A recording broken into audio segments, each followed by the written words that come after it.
नमस्ते, welcome back to my channel. हजुरको अगाडि सनस्क्रुपको ग्लो इभन टोन सनस्क्रिनको बारेमा नयाँ भिडियो लिएर आएको छु। यदि मेरो च्यानलमा हजुरहरू नयाँ हुनुहुन्छ भने च्यानललाई प्लिज सब्सक्राइब गरिदिन्छु। अनि मैले प्रोडक्ट्सहरूको बारेमा केही भिडियो बनाएर अलरेडी पोस्ट पनि गरिसकेको छु, त्यो भिडियोहरू पनि हेर्दिछु है त। Okay, let's start the video.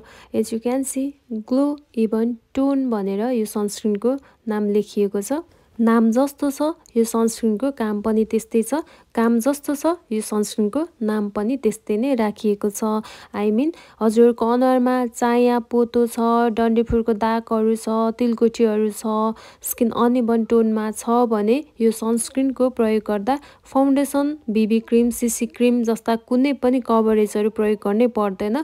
यो सनस्क्रिनको प्रयोग गर्दा छालाको सम्पूर्ण दाग धब्बाहरू छोपेर अनइभन भएको स्किन टोनलाई मजाले इभन टोन बनाउँछ, इभन टोन देखाउने काम गर्छ र यो सनस्क्रिनको फिनिसिङ पनि ग्लोइङ फिनिसिङ आउँछ। यदि अनुहारमा चाया पोतो, डन्डीफुर आउने समस्या छ भने त्यस्तो अनुहारमा जहिले पनि केमिकल सनस्क्रिनहरू चाहिँ अभोइड गर्नुपर्ने हुन्छ। बजारमा दुई प्रकारको सनस्क्रिनहरू पाइन्छ, एउटा केमिकल फिल्टर भएको सनस्क्रिन अनि एउटा मिनरल फिल्टर भएको सनस्क्रिन।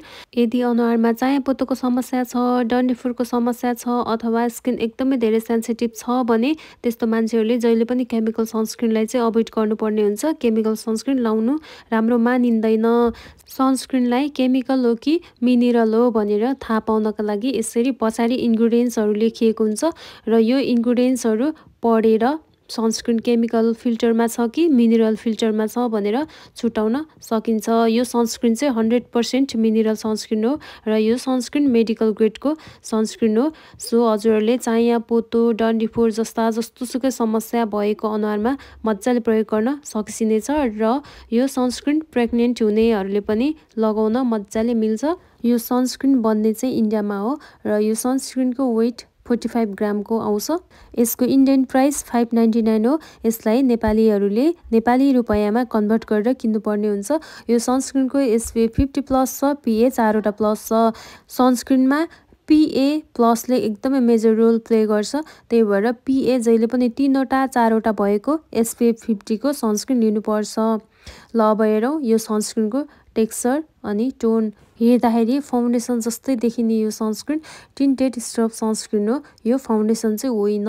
त्यही भएर मैले अघि पनि भनिसकेँ, चाया पोतो हुनेहरूले फाउन्डेसन डेली लगाएर हिँड्नु राम्रो मानिँदैन। फाउन्डेसनहरूको डेली प्रयोगले स्किनको बेरियर ड्यामेज हुने, प्रिमेच्योर एजिङ चाँडो आउने चान्सेस एकदमै धेरै हुन्छ। सो हजुरहरूले जहिले पनि आफ्नो अनुहारको दाग धब्बा छोप्नका लागि कभरेजको सट्टामा यस्तो सनस्क्रिन प्रयोग गर्नुपर्छ। प्रोटेक्सन पनि एकदमै राम्रो गर्छ अनि कभरेज पनि गर्छ, फिनिसिङ पनि ग्लोइङ साइनिङ फिनिसिङ दिन्छ। सनस्क्रिन लगाउँदाखेरि जहिले पनि यसरी 2 फिङ्गर लाइन सनस्क्रिन निकालेर लगाउनु पर्ने हुन्छ र दिनमा जहिले पनि 3 पटक सनस्क्रिन लगाउनु पर्ने हुन्छ। 8 बजी, 11 बजी र 2 बजी गरेर। 8 बजी लगाएकै माथि 11 बजी लगाउनु पर्छ, 11 बजी लगाएकै माथि 2 बजी गरेर दिनमा 3 पटक लगाउने। अब म यो सनस्क्रिन लगाएर हजुरहरूलाई देखाउन गइरहेको छु। मैले 2 फिङ्गर लाइन सनस्क्रिन लिइसकेँ, यसलाई म लगाउँदैछु। हेर्छु है त, मेरो स्किन टोन गोरो खालको स्किन टोन होइन, गाउँ गोरो खालको स्किन टोन हो। मलाई एकदमै धेरै सेतो देखेको पनि मन पर्दैन। सो मेरो स्किनमा चाहिँ यो सनस्क्रिन एकदमै राम्रो देखिन्छ, मलाई एकदमै मनपर्छ। हेर्छु है त, यसले यतिको कभरेज गर्छ, लगाएको एकैछिनपछि एकदमै राम्रो ग्लोइङ देखाउँछ।